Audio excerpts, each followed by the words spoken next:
Bonjour. C'est un endroit que vous connaissez bien ici?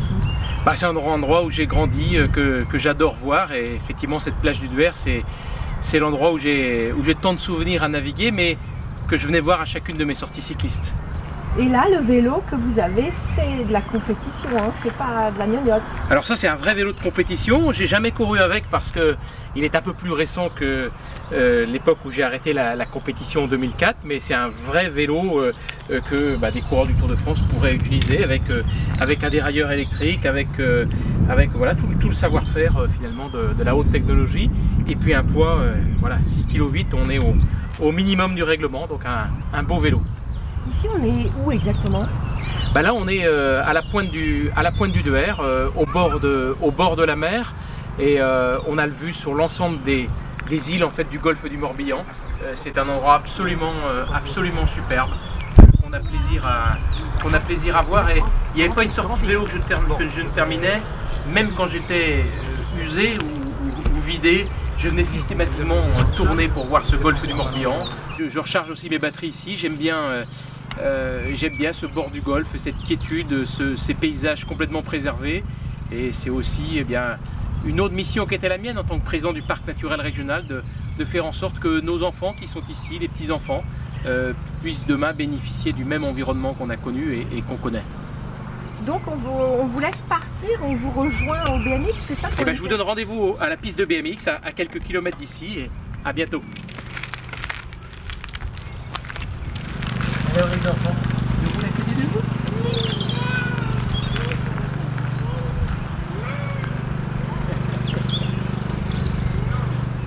Vous nous avez apporté, c'est mignon d'ailleurs, tout plein, des petites voitures collector, c'est ça? C'est ça, c'est les petites voitures du Tour de France.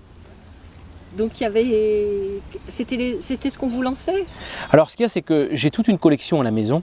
J'en ai peut-être une centaine de voitures comme ça. J'ai amené que quelques-unes. Alors ça, c'est les petits vélos avec lesquels, vous savez, on jouait aux billes dans le sable. Et avec mon frère, en plus, on était, pour durcir les choses, nous, il n'y avait pas que des étapes de plat.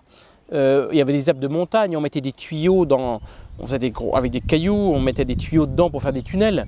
Donc il y avait des tunnels dans la montagne, donc on faisait des montagnes hautes comme ça, il fallait monter les cols et c'était pas simple, les billes des fois redescendaient, donc c'était compliqué. Donc il y avait tous ces petits vélos. Et puis moi j'ai toujours aimé ces voitures. Voilà une voiture de la direction du Tour de France, le directeur du Tour, à l'époque cette fameuse 604 Peugeot. Voilà des choses plus anciennes avec le caméraman qui était sous le toit des voitures avec l'émission en direct. Aujourd'hui, la technologie a énormément évolué. Nous sommes avec des caméras comme ça, mais à l'époque, vous voyez la taille de la caméra. Et puis, voilà, c'est complètement collector. Ici, on a celle d'Yvette Horner, mais alors ça ne parle peut-être pas aux jeunes. C'est, comme dirait la chanson de Charles Aznavour, c'est un temps que les moins de 20 ans ne peuvent pas connaître. Mais à l'époque, Yvette Horner faisait le Tour de France sur le toit de la voiture. C'était des moments un petit peu qui ont fait aussi l'histoire du Tour de France. Et tous les gamins aujourd'hui se souviennent de l'époque, est allé voir le Tour de France et avoir vu Yvette Horner sur le toit de la voiture. Donc ces petites voitures font partie de l'histoire de la France quelque part. Vous avez apporté un maillot jaune là, quel est-il? Alors ce maillot jaune, il a une histoire. Il a une histoire parce que, en fait, c'est le maillot jaune de Laurent Fignon, mais c'est le maillot jaune en fait qu'il n'a jamais porté, puisque ce maillot jaune a été réalisé. À l'époque, il était dans l'équipe Super U en 1989. Vous savez, c'est le fameux Tour de France avec le plus petit écart, avec 8 secondes à l'arrivée entre Lemon et Fignon.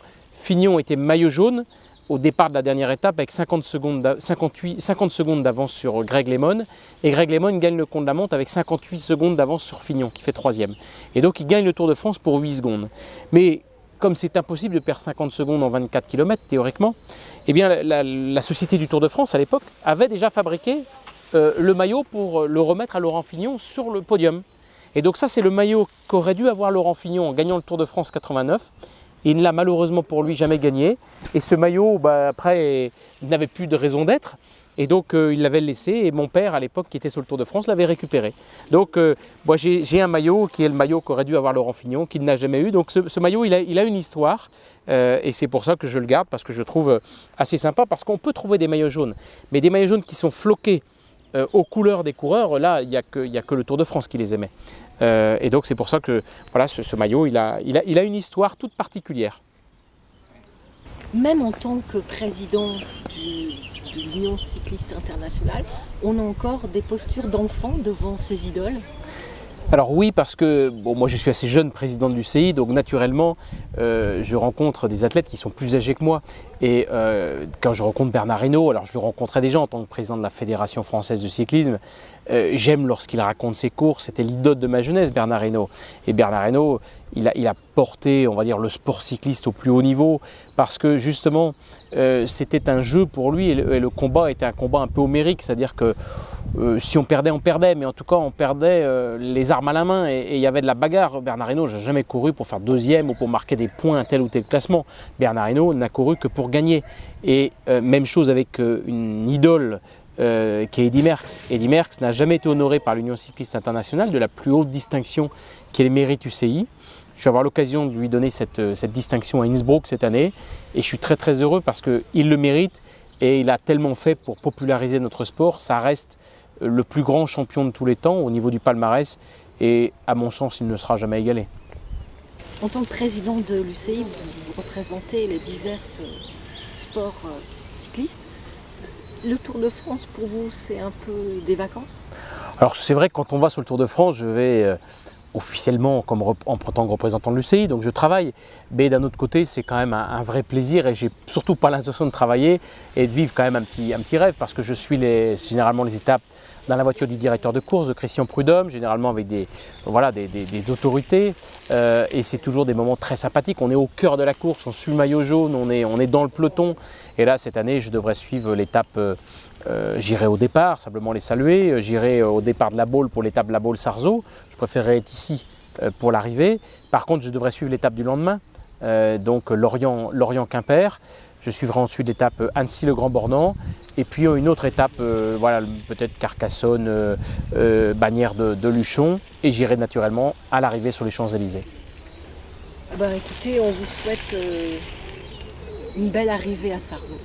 Merci, je suis convaincu qu'on aura une belle arrivée. On a surtout la plus belle ligne droite d'arrivée du Tour de France. Donc espérons qu'il fasse ce temps-là et que Sarzeau soit vu partout dans le monde, dans 190 pays dans le monde, par des millions, voire des milliards de téléspectateurs. C'est tout ce qu'on souhaite.